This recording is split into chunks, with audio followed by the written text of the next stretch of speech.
Welcome to the sound of the start of your weekend, and welcome to the sound of the start of your Christmas, if it hasn't already begun. This is the NTT20 betting show sponsored by AK Bets. I'm your host, George Elek. Ali Maxwell cannot get away from Nappy Valley for another week, so we've called again on Nick Goff to sit in his place. Goffy, how are you? Yeah, good, thanks, mate. Looking forward to Christmas. Off to Kew Gardens with the kids tonight to see some Christmas lights and stuff. Lots of football coming up. Lots of racing in between Christmas and New Year.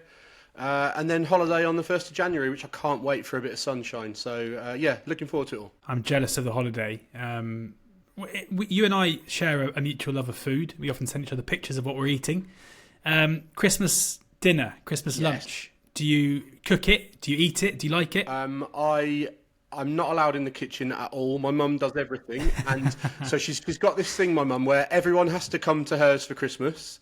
She has to do all of the work, but then she complains at the end of it that she's had to do all of the work. But she loves that. So that's just, we've just accepted that's the way it has to be. But everyone's mum does the best food, don't they? So I'm looking forward to it. I'll be buzzing with it, and then she'll have a complaint that I haven't contributed anything to it at some point. But that's the trade-off. It's actually very similar to the way that Ali Maxwell treats his podcast. He has to do everything, and then when he does everything, he gets annoyed he's done everything. It's perfect. Him and your mum should meet. Ali will be back again next week.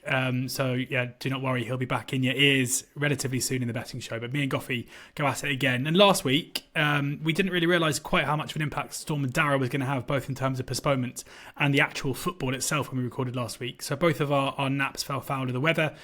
You put up Wrexham to beat Burton away from home. I put up no goal scorer in the same bet, in the same game, and it was 1-0 to Wrexham, and the goal came direct from a corner, wind assisted, I would say.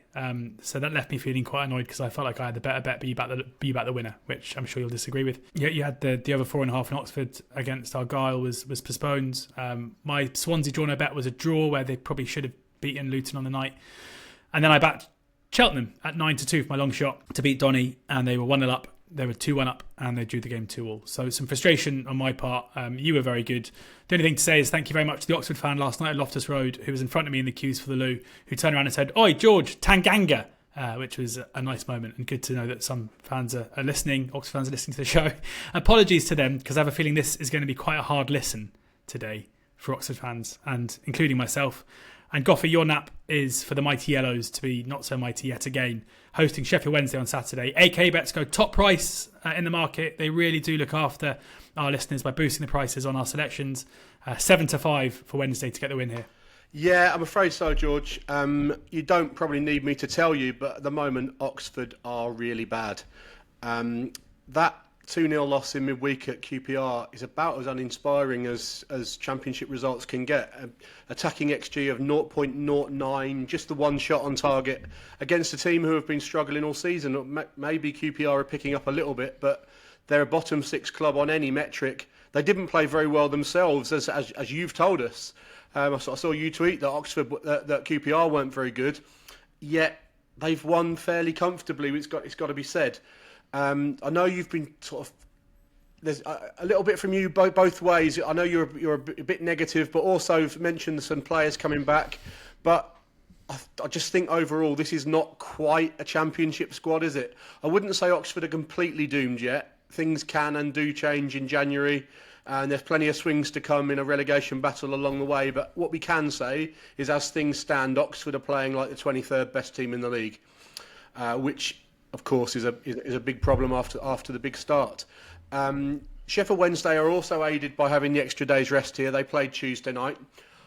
To me, they look to be a side that was starting to kick on. Back-to-back wins over Hull and Derby. They pushed themselves into the top half. Looked like they were a top half team with an outside chance of maybe even getting into playoff contention. Then they've had 2 games this week at home against Preston and Blackburn. They've only taken 1 point. And I think that sort of reminded us that Danny Roll's still got a lot of work to do there. And mid-table's probably their ceiling this year. But a solid mid-table side on an extra day's rest, going to the 23rd best team, should be a bit shorter than Mr. AK has them priced at the moment. And I do think they'll go off a bit shorter. So it's Sheffield Wednesday, the nap for me. Sheffield Wednesday, Goffy's nap, 7-5 at Oxford on Saturday. It's similar, well, Sheffield United are where I'm looking. for my nap. And Sheffield United are 4-on to beat Plymouth Argyle at home on Saturday. Yeah, this is win to nil winter. And I think this is as big a win to nil winter bet as we've had all winter. 20-21, so just shy of even money with AK bets about a Sheffield United win 10-0 at home to Argyle. And Goff, I'm going to ask you a few bits about this in a second. I'll run through my kind of reasoning, but I want to pick your brains on this market and this specific bet, because it does seem fairly strange to me. And over on the NTT20 betting squad on Telegram, on our Leveller community, there's been quite a lot of chat about the win to nil prices at the moment. And to read out the bare results, Blades at home this season drew their first game 2-2. Since then, in order, they've won games 1-0, 1-0, 1-0, 2-0, 2-0, 1-0, 3-0, 1-0. Now, the better in me first thought is, well, that's unsustainable. Clearly, the expected goals over that amount of time and the chances they've conceded and the rest of it will be well above one. They're going to concede goals at some point. They aren't just a team who do not concede any chances at all at home, and it's going to come to an end at some point. Plymouth Argyle away from home this season, 4-0 defeat, a 1-1 draw, 1-0, 1-0, 5-0, 1-0, 3-0 defeats, a 1-1 draw, 6-1, and then 4-0. So they've only scored 3 goals away from home all season. 2 of those against QPR and Derby were long shots, one of which was a massive deflection. And watching their games and watching them away from home, as I've said a lot on the Monday show as well, I cannot ever think of a team in a league being so much worse than the league average, like ever, where they can't get out away from home. They can't basically string together any kind of attacking threat. They don't create any chances. And that's why obviously Blades is such a short price to win this game. But consistently, it was the same when Leeds hosted Argyle. And Argyle didn't have it was when Leeds hosted Derby, and Derby didn't have and it was Argyle and didn't have a single shot in the whole game. And again against Derby last weekend, where Derby only had 3 shots, and they all came very, very late on, and were kind of half chances, if that. And this is kind of where the betting theory comes in. Like, can it be right that the models basically have win to nil just wrong at the moment? And my theory is that we are in a strange position right now, where for the first time I can remember, the disparity between the best defences in the leagues and the worst attack in the league is just way bigger than any model can really factor it in for. And therefore, if Sheffield United are 4-on to beat an Argyle side who offer next to no attacking threat away from home, then whatever the price is for them to keep a clean sheet is basically wrong. Yeah, it's a tricky... So there's only 2 ways you can win a game, right? So you win to nil, or you win and both teams score. So the match odds price... So if they're 1-4, if there's an 80% chance of Sheffield United winning this game, the true price of the win and both teams to score and the win to nil must add up to 80%. And the models will derive this from the supremacy and the total goals. So the market will figure out what percentage chance there is of Plymouth scoring from the 2 Asian markets. Now, it's possible that something's happening trend-wise, like you've mentioned, with that biggest disparity, that the market isn't on top completely of the difference here between what the win and both teams to score and the win to nil prices could be. I haven't done enough work on it myself to know for sure whether there's a massive edge there, but I don't think you can be massively the wrong side of this anyway. Either you've spotted something that's right or the price is right. So you're either having a bet at the right price, or you've spotted something that's not in the market yet and probably will be in time, and you're going to get a good run for it for a little while. It's interesting you say that as well, because I noticed this morning that when I woke up this morning, Blades were kind of 130 on best price, and then 2 hours later they were 4 on, so they'd come in massively. And yet the win to nil price had been knocked out from kind of 5 to 6 out to even money. And from what you're saying, the chances are that's because with Blades getting backed, the goal line's going up, and therefore the win to nil price is coming out with it. When actually that doesn't make much sense. Where surely if the Blades price is coming in, you'd think the win to nil price would come in. So say they're -1.5 to start with, and they move to -1 3/4. If the goal line goes up by more than a quarter of a goal, then Plymouth are in for some of that extra goal as well, where your view is that no matter how the prices change here, your view of Plymouth scoring remains dampened. So with each movement upwards of goal line or supremacy, It's the win to nil price that you'd want to see shortening, and the models are not necessarily doing that. Whether that's right or wrong, I'm going to sit on the fence a little bit, except to say I don't think that this can't be a bad bet you're having. Okay, that's all I need. I mean, it's done well for us so far this season, and as I say, I mean, our guy obviously can score. Morgan Whittaker can hit one from 35 yards. They might improve. Mike Phelan's come in. There's every chance that his arrival in the coaching staff will see them change the way they approach away games. There has to be a lot of work going on behind the scenes at Plymouth Argyle in order to stop what is just an absolutely rotten run of form away from home. And all of these things might happen, in which case things change. But on the evidence we have to hand, on Sheffield United's solidity at home, their general just supremacy over their opposition, if Argyle turn up and put in the similar performances to what we've seen at Norwich and at other teams in recent weeks, I find it very hard to believe they're going to create an XG, say, of higher than 0.2 or whatever, in which case this has got to be value. So yeah, Blaze to nil, just shy of even money, 20 to 21 is my nap. And that's not the end of Winter Nil Winter in this episode either.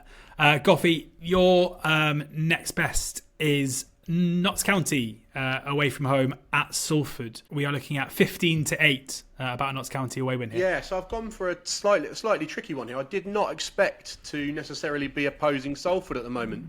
I think they're improving. I think they were unlucky in their 1-0 loss at Gillingham last week. They played quite well, though it's not necessarily a badge of honour at the moment to play well against Gillingham. They're in a fairly sticky spot of their own, and it doesn't sound like their fans are too happy with the way things are going. On top of that, they've had fairly impressive away draws at Doncaster and Fleetwood of late. So this really isn't an anti-Salford shout. It's a pro-Notts County one. And I wonder whether people have just overlooked how well they've played of late, because they've not played that much. They are in the league, at least. They had the game called off last week, and then it was the FA Cup the week before that. Their last league game, they lost 3-2 at Walsall, who the numbers say are the best team in the league, and now the league table says they're the best team in the league now as well. They more than held their own in that game, were a bit unlucky not to get a point. They lost 4-3 at Peterborough in the Cup, a team in the division above who aren't necessarily going that well, and we'll come on to Peterborough later, but same story there, played quite well but lost 4-3. And they battered Newport at home and just forgot to score. 0-0, 2.5 XG of chances created. So, Notts are playing well. On my last 6 games expected points, they're the top of the league for me. They're the only team over 10.0 expected points from their last 6 games. No one else is with them on that metric. But they've only collected 7 where they're expected over 10. For context, MK Dons, who are on everyone's radar now, are a quarter of an expected point less than Notts County in the last 6 games, but they've actually taken 18 from 6. My numbers say Notts have played as well, if not slightly better, than MK over that time.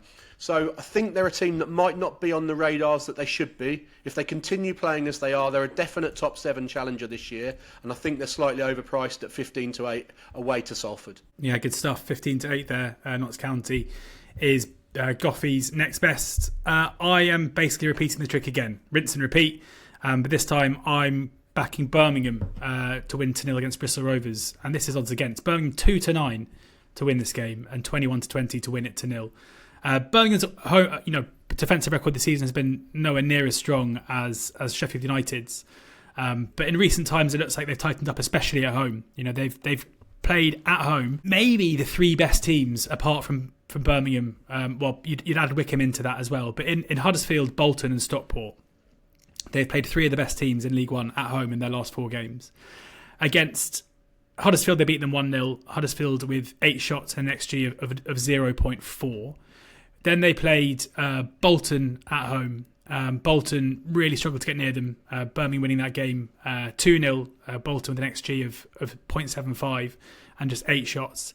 And then Stockport, who made a better fist of it to an extent, but again beaten 2-0, had 13 shots, 0.81 expected, but they were 2-0 down after 35 minutes, and up to that point had only had 1 shot, albeit that did cannon off the crossbar. So you've got a Birmingham side who played, I would say, along with Wickham, and I'm going to leave Wrexham out of this because Wrexham away from home certainly aren't the same kind of team as we see at home. I would say they played 3 of the best 4 teams in their last 3 home games and have conceded under 1 expected goal in each of them and have beaten all 3. With Bristol Rovers coming to town, the test is, I would say, very, very different. Where you've got a side who are struggling, who are not particularly good, from an attacking perspective, who have struggled. We've already seen this season go away to Stockport and be beaten to 0, go away to Reading and be beaten to 0, go away to Huddersfield and were well beaten, albeit they scored in that game. They were beaten 3-1. They are not a particularly good attacking side. Even in that 3-1 defeat against Huddersfield, they only mustered 3 shots in the whole game, 1 on target, and that was their goal. There's a massive gap between these two sides, and if Birmingham are able to keep at bay 3 much better attacking teams with much more attacking talent who've shown that over the course of the season, given the huge disparity between what this Birmingham team are capable of, both on the pitch but also just the quality of player they've got, the amount of money they've spent on building their side, I think this will be a mismatch between the two teams, and I'd be very, very surprised if Birmingham weren't able to win this game comfortably, keeping gas at arm's length throughout. And if Bristol Rovers do score, I'm sure it'll be a game where I'll be frustrated, because it'll be one of their very few chances they manage to create within the game. So, it is another win to 0. It is another one where I'm basically saying there's something going on. There's something wrong in the way that the win to 0 mark is being priced. Because if Birmingham are 2-9 to win this game, I don't really see how they're odds against to win it to 0. For anyone looking to sign up to AK Bets, our sponsors, you can use the promo code NTT100. The link is in the description. As I say, they are looking after you guys. They are pushing out these prices. So for every winner you back with AK Bets that we put up, the chances are you're making more money than you would do if you bet them with other bookies. For the most part, if your first bet is an accumulator on football, so maybe you want to add mine and Goffy's 4 selections together, for a minimum of 4 selections, AK Bets will boost the profit gained on that initial bet by 25% in the form of a free bet up to the value of £100. Further T's and C's are accessible on the website. Click the link in the description to take advantage of that sign-up offer. Now, we have picked 2 goal scorers, and they are in the same game, and it is a game that we've already discussed. So let's go back to Bramall Lane, and Goffy, over to you for Sheffield United against Argyle. I had no idea yours was in the same game. That's exciting, isn't it? Yeah, it so is. We've made a habit of mentioning Plymouth in their away matches every week I've been on the pod so far, and I think we'll continue to do so, because the disparity between them at home, although they were pretty poor at home in midweek as well, which is a real problem for them, isn't it? If they're not going to be if they're going to go, Swansea got smashed off the boards in the Asian market for the midweek game, went off about 8-11 away to Plymouth, and got home very comfortably. So the vibes, if we talk about Oxford being in big trouble, Plymouth are even worse. They go away to Sheffield United here on the back of 3 games in a week. This is a horrible trip at a horrible time. They concede the 4th most set pieces in the league, which for a team that are playing the worst football, not that bad, but it's still an issue. In the last 6 games, they've allowed 9, 6, 9, 8, 8 and 5 corners respectively, an average of 7.5 a game. The corner supremacy in this match is Sheffield United -4. Now, to put that into context, there's no other game in this league this week that's any more than Leeds -2.5 at Preston. Everything else is much closer than that. So this is the real outlier on corner expectancy. So we want to be on Sheffield United from set pieces. Which player can I sort of see profiting from it? Well, how about Australian Harry Souttar, who was Aussie Harry Souttar, who was born in Aberdeen, which I think is just south of Brisbane. That's a joke. He's from Scotland, of course. You might give me a laugh there, but no, don't worry. Sorry, no, mate. that's okay. He has scored 11 in 36 for Australia in the sort of a lot of these Asian qualification mismatches that Australia play in. Well, this is a mismatch. This is a 1-4 shot. You don't get many of these every season in the Championship. You'll get Leeds at home to 4 or 5 teams at this price, and Sheffield United and Borough when they're at home to Plymouth. That's it. This is as much of a mismatch as you're going to get. So here's your chance, Harry Souttar. Probably a double-figure price, hopefully. About 10 to 1, is he? 9 to 1. 9 to 1. The stars align here. They're expected to get a lot of corners. There'll be other set pieces. They'll be camped in Plymouth's half the whole time. They're probably going to score at least 2, maybe 3 goals in the game. We expect them to win it. Let's go for 6'7" Harry. Love it. Yeah, same game for me. And for similar reasons as Goffy laid out at the end there, we can expect Blades here to win. And win comfortably and score 2, 3, maybe more goals. When you look at the anytime goal scorer market, it's kind of reflected in that 11 to 10 Kiefer Moore, 6 to 5 Tyrese Campbell, Rhian Brewster, who scored his first goal in 3 years, his best price 15 to 8, to score again here. Gustavo Harmer, not a striker by any stretch, is kind of 7 or 4 around about there. Same Jezrin and Brett Satke. The one massive outlier is Callum O'Hare, who's 11 to 4 to score any time, and I don't understand why he's just a much bigger price than everybody else. He'll play. I mean, I'll be paid 90 minutes midweek as number 10. I'm pretty sure he'll play as a number 10 again. Here, he's scored 2 goals already this season. We know from his time at Coventry that he's a goal threat. I just cannot really work out why he is kind of double the price of most of the players he's going to be playing in that kind of attacking 5 or 6 alongside him. So with Blades being factored in for a fair few goals, he's the one that stood out to me. Albeit I understand why Suter would appeal to. So I definitely agree with you, and I think it's probably a fair chance that we could cop both of these 9 to 1 and 11 to 4 if we're right and Blades do run riot. On to long shot. What's your long shot, Coffee? I'm going to take Crawley to win and both teams to score away to the posh of Peterborough. Storm Darrow was a sort of fitting name for the storm that came last weekend, wasn't it? Because things are not well. There's a storm brewing at Peterborough. I actually listened to his podcast last night where he is talking about what's going on at Peterborough and trying to stay calm. I don't think, for all he tries, I don't think calm's his natural state. And he talked about, he's really clear about how he's behind the manager and how him and Darren aren't going to fall out this time, even if they go on a bad run, and get off my manager's back. He's the best manager in the league. I'm not sure he's quite the best manager in the league, although his CV at League One level is decent. But they're going to stay true to the plan, according to him, that younger players are going to come in and they're going to stick with them through the early pains with some of these younger players. If that's the case, there are going to be more results coming like they're having at the moment before it turns, if it turns. Peterborough's record suggests to us that in time they will end up finding another crop of top 6 League One players. But right now they're not there. They're quite a way away from it. And Crawley are one of those teams who you show them any kind of weakness and they do pounce, and they're overachieving again. And I was one of those that wrote them off this year when Scott Lindsay left and thought they won't be able to stay up. They punched well above their weight to get promoted, and they just won't be able to stay up. For the first time, I'm making them odds against to go down.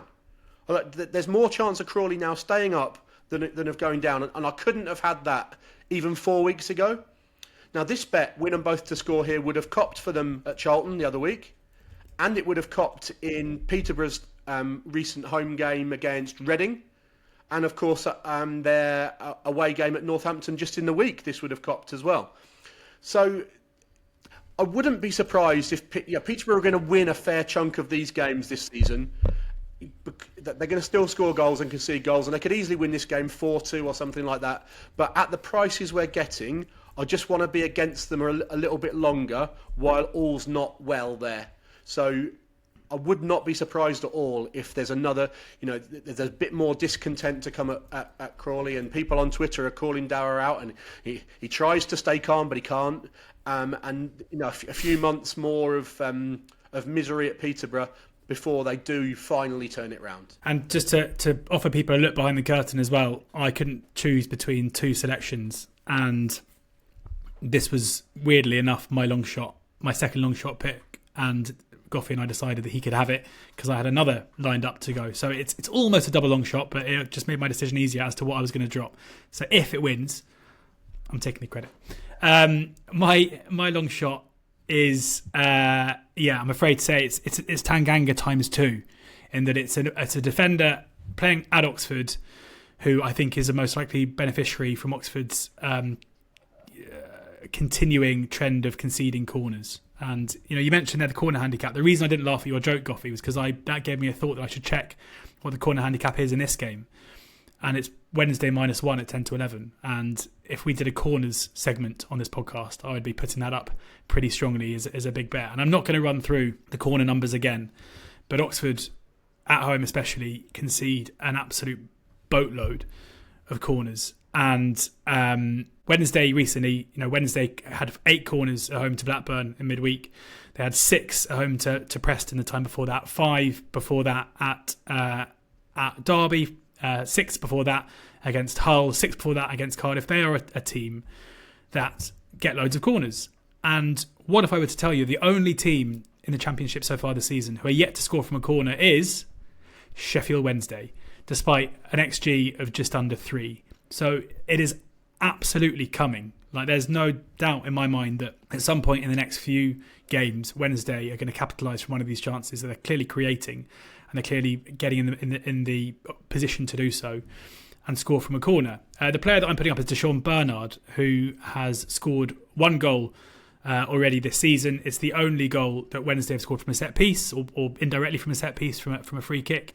His XG this season is 1.46. His shot map, which you can have a look at over on FOTMob, is kind of the dream for what you want to see for a centre back from set pieces. It is all just around the 6-yard box, right in the middle of the 6-yard box. And if I'm right, and if you're right and Wednesday win this game, and if I'm right and they have lots of corners, then in the same way as Tanganga, I think he is the most likely beneficiary. Again, apologies to Oxford fans, I don't like doing this. No, I did not cheer when Tanganga scored. No, I will not cheer if Barnard scores here, but I think I've spotted something with Oxford games at the moment, and it is my duty to pass that on. 12-1 about Deshaun Barnard to score for Wednesday anytime is my long shot. Over to our under 4.5 fourfold here, Goffy. AK have pushed this one out from 9.5 to 1 out to 11 to 1, top price in the market. So where have you got your unders, 2 unders games for this week? Under 2.5, George, rather than 4.5. Under 2.5 goals, fourfold, isn't it? So sorry, that's all right. Under 4.5 fourfold would pay. You might be pushing even money about that. Yes, under 2.5 fourfold. I'm going to bookend the weekend with the Friday night fixture, Derby against Portsmouth. Two very closely matched sides here. Pompey started the season slowly and looked like they might be in trouble, but it was all very fixture related. And now that they are starting to look at roughly Derby's level, there was nothing between the two sides in League One last year. The corresponding fixture at Derby was a 1-1 draw with both goals coming in the last 5 minutes. It's now back-to-back clean sheets for Portsmouth this week. And Derby have only scored twice in a league game, once since the 5th of October. So everything here points towards a sort of tight game. And an unders bet for me there, Derby-Portsmouth. And then the Monday night game is a Lancashire derby between Fleetwood and Accrington.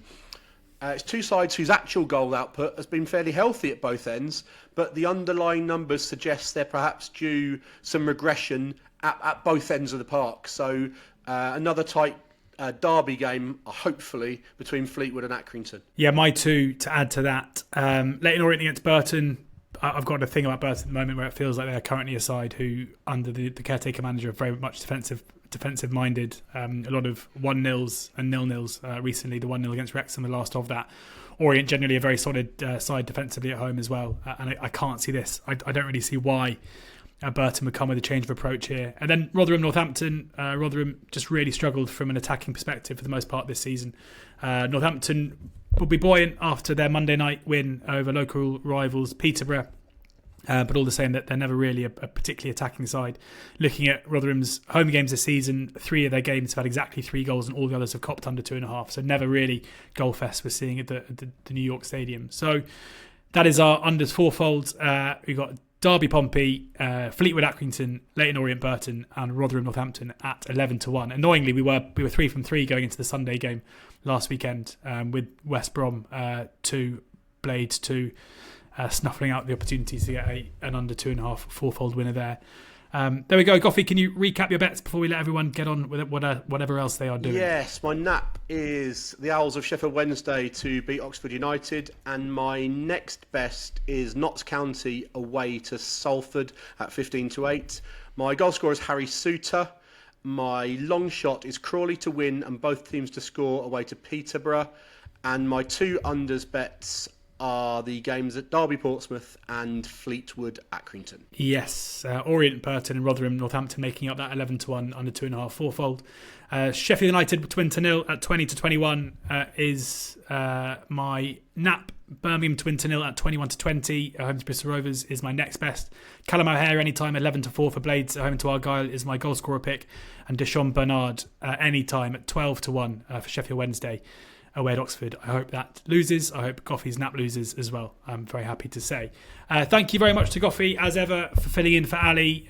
He will be back again next week. We'll be making our betting selections then, so make sure you check that out. I should also mention the merch. It's nearly Christmas, so if you want to buy a hoodie, a mug, or anything else, t-shirt, beanie hat, cap, or you want someone to buy it for you, you have until the 15th, so a couple of days left still to buy your merch if you want it in time for Christmas. Sales going pretty well. People seem to be very happy with their stuff. It's all been sent out now, so make sure you do that. Goffey yet to see your name in the order list, which is awkward. Probably sent a free one. I have seen your wife's, so it's fine.